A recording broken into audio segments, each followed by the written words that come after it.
नमस्कार साथियों। आप सभी को पता है कि जो एमपी टेट यानी वर्ग 3 की जो रिवर्स डेट है वो भी आ चुकी है। यानी कि अब एग्ज़ाम होगी सितंबर में, यानी कि 19 सितंबर से जो है एग्ज़ाम स्टार्ट हो जाएगी वर्ग 3 एमपी टेट। साथ ही C TET, REET, UP TET या सभी शिक्षक वृत्ति परीक्षाओं की तैयारी कर रहे साथियों का अपना शिक्षक यूट्यूब चैनल पर स्वागत है। साथियों, आज का वीडियो जो है 300 क्वेश्चन की जो सीरीज चल रही है उसी का वीडियो है। और ये कक्षा जो है 9वीं कक्षा है, 9वीं क्लास है, संस्कृत पेडागोजी। तो चलिए वीडियो को शुरू करते हैं। अच्छा लगे तो लाइक ज़रूर करिए और चैनल पर नए हो तो सब्सक्राइब कर बेल आइकन का बटन जो है वो प्रेस करना ना भूलें, जिससे कि आने वाली हर वीडियो की नोटिफिकेशन आप तक मिलती रहे। पहला क्वेश्चन है यहाँ पर, छात्राणां दैनिक कार्याणां सर्वसां परीक्षाणां च मूल्यांकनम भवेत्।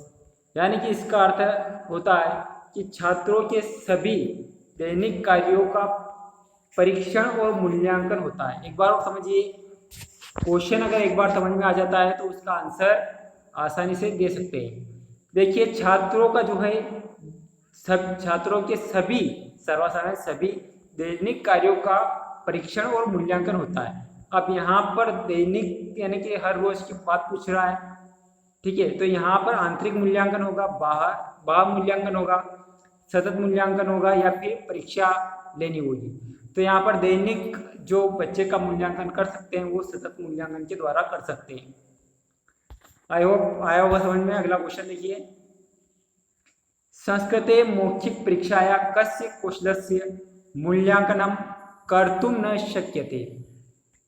यानी कि संस्कृत में जो मौखिक परीक्षा है इसके द्वारा किस कौशल का मूल्यांकन नहीं किया जा सकता है। किसके द्वारा? संस्कृत में मौखिक परीक्षा के द्वारा हम किस कौशल का मूल्यांकन नहीं कर सकते हैं। तो यहाँ पर श्रवण कौशल का तो कर सकते हैं, क्योंकि मौखिक परीक्षा कर लेंगे तो सामने वाला जो है उत्तरदाता वो अगर सुनेगा तो ही उत्तर दे पाएगा।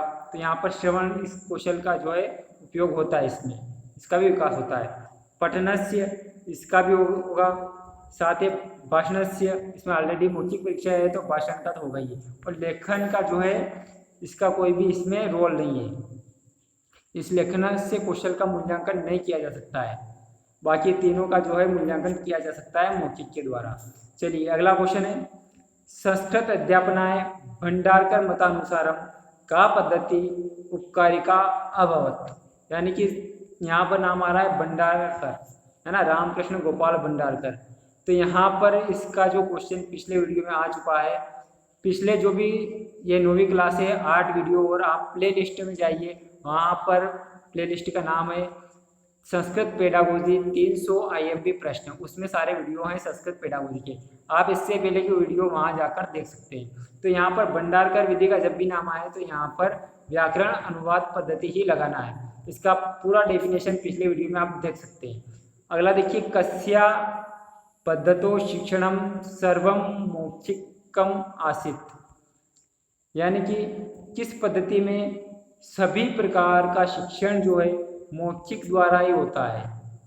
एक बार देखिए वो कौन सी पद्धति, कस्याम पद्धति शिक्षणम सर्वम मौखिकम आसीत। यानी कि जिसमें सभी प्रकार का शिक्षण जो है मौखिक ही होता है। तो यहाँ पर देखिए मौखिक जो होता था शिक्षण वो तो अभी नहीं होता है, वो होता है प्राचीन काल में ही होता था, पहले ही होता था। तो ऑप्शन भी देख लेते हैं। तो यहाँ पर परंपरागत पद्धति, भंडारकर पद्धति, पाठ्य पुस्तक पद्धति या फिर निर्वात पद्धति। तो यहाँ पर होगा परंपरागत पद्धति। चलिए अगला क्वेश्चन देखिए, भाषा अध्ययनार्थम अंतिम प्रयत्नो भवति। भाषा अध्ययन का जो अंतिम प्रयत्न है वो कौन सा है। यानी कि कोई बच्चा सीखता है तो उसको अंतिम में उसका अंतिम चरण कौन सा होता है, उसको सबसे पहले क्या सिखाना चाहिए।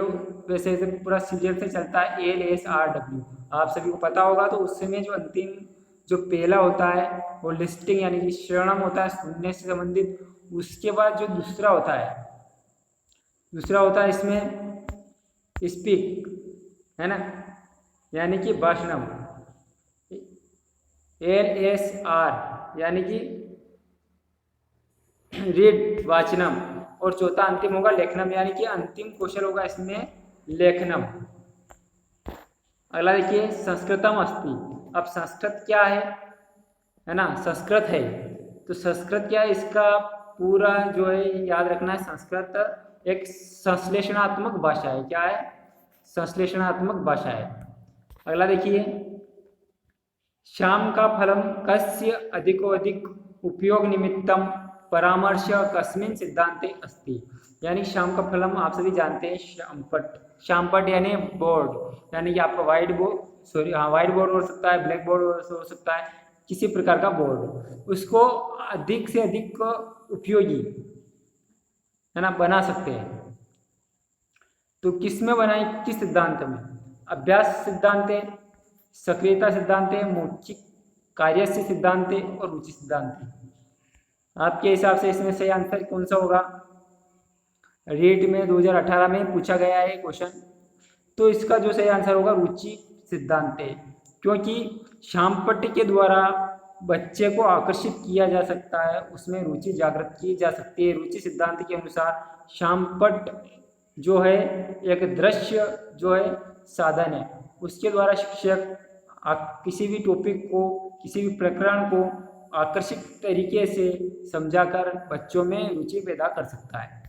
चलिए अगला है, देखिए वाग रूपम भाव प्रकटम इत्युक्ते किम, यानी वाग रूप में भाव प्रकट कैसे कर सकते हैं? वाग यानी बोलना, तो ये सभी को जानते हैं, तो इसका जो एक ही साधन होगा भाषणम। भाषणम के द्वारा ही जो है भाव प्रकट कर सकता है। वाग अगर आ रहा है तो वाग का सीधा अर्थ भाषणम से होगा। बाकी जो है ये लेखनम भी भाव प्रकट का साधन है, पठनम भी भाव, पठनम होगा, श्रवणम होगा, ये सारे भाव प्रकट के साधन हैं। तो यहाँ पर जो है वाग आ रहा है, इसलिए ये दोनों भाव प्रकट के साधन है, इसमें से वाग आ रहा है, इसलिए भाषणम इसका सही आंसर होगा। अगला देखिए छात्रा श्रवणापेक्षाया पठने। अब यहाँ पर शब्द पर गौर करिए, अगर आपका क्वेश्चन अगर आपने ठीक से समझा है ना, तो आंसर आपका गलत हो ही नहीं सकता है, इसलिए आपका पूरा ध्यान क्वेश्चन पे होना चाहिए, क्वेश्चन पूरा अच्छे से समझना चाहिए। समझिए श्रवण अपेक्षा, यानी श्रवण की अपेक्षा है ना, श्रवण के बजाय पठने अधिक ज्ञान समुपार्जन्ति इति परामर्श विद्यते, यानी कि छात्र जो है श्रवण की अपेक्षा पठन से अधिक ज्ञान प्राप्त करते हैं, अधिक ज्ञान उपार्जित करते हैं। तो यहाँ पर वो कौन सा कौशल है? तो यहाँ पर पठन कौशल के द्वारा, भाषण कौशल के द्वारा, श्रवण कौशल के द्वारा और लेखन कौशल।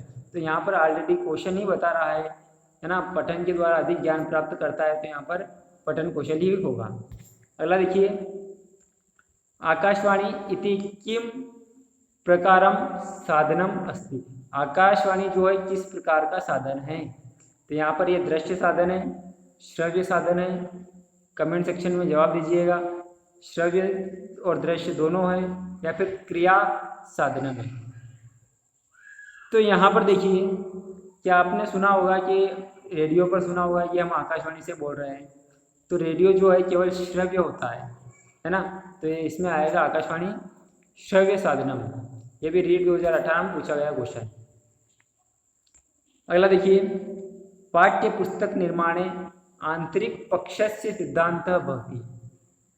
अब जब पाठ्य पुस्तक का निर्माण किया जाता है, देखिए यहाँ पर शब्दों को पकड़िए, पाठ्य पुस्तक निर्माण यानी जब पाठ्य पुस्तक का निर्माण किया जाता है तब आंतरिक पक्षस्य सिद्धांत भवति, तब उसमें आंतरिक पक्ष का सिद्धांत क्या होता है, यानी कि उस पुस्तक का उद्देश्य क्या होता है। रोचकता होनी चाहिए उसमें, स्वोद्देश्यता उद्देश्य होना चाहिए, और व्यवहारिकता होनी चाहिए, या फिर पूर्वोक्ता त्रय अपि, यानी कि पूर्व में दिए गए तीनों। तो यहाँ पर इसका सही होगा पूर्वोक्ता त्रय अपि, यानी कि ये तीनों पाठ्य पुस्तक में आंतरिक पक्ष होने चाहिए। अगला देखिए रिक्त स्थान पूर्णम सत्य असत्य निर्णय बहु समाधान प्रश्नाश्च इत्यते प्रकाराकस्य परीक्षाया संति।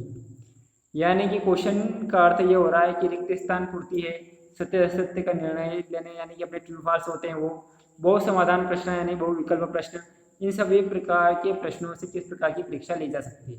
तो यहाँ पर शलाघा परीक्षा, वस्तुनिष्ठ परीक्षा या निबंध रूप परीक्षा या फिर अंत्याक्षरी परीक्षा है। तो यहाँ पर ये सभी क्या है, वस्तुनिष्ठ परीक्षा के रूप है।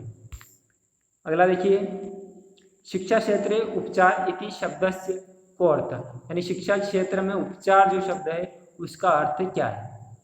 अब ये है उपचारात्मक, क्या है, उपचारात्मक, और एक होता है निदानात्मक। ये दोनों ही पक्ष है, ये दोनों ही मनोविज्ञान में यानी बाल विकास में सभी सब्जेक्ट में चलेंगे। उसमें ध्यान रखना है कि जो निदानात्मक है वो केवल बच्चों की कमियों का पता लगाया जाता है, और उपचारात्मक में उन कमियों का उपचार किया जाता है, यानी उन कमियों को ठीक किया जाता है। ये दो बातें ध्यान रखनी है। ये आपको किसी भी विषय में, या आपका पर्यावरण हो या किसी कौन सा विषय हो, किसी में भी ये क्वेश्चन आएगा।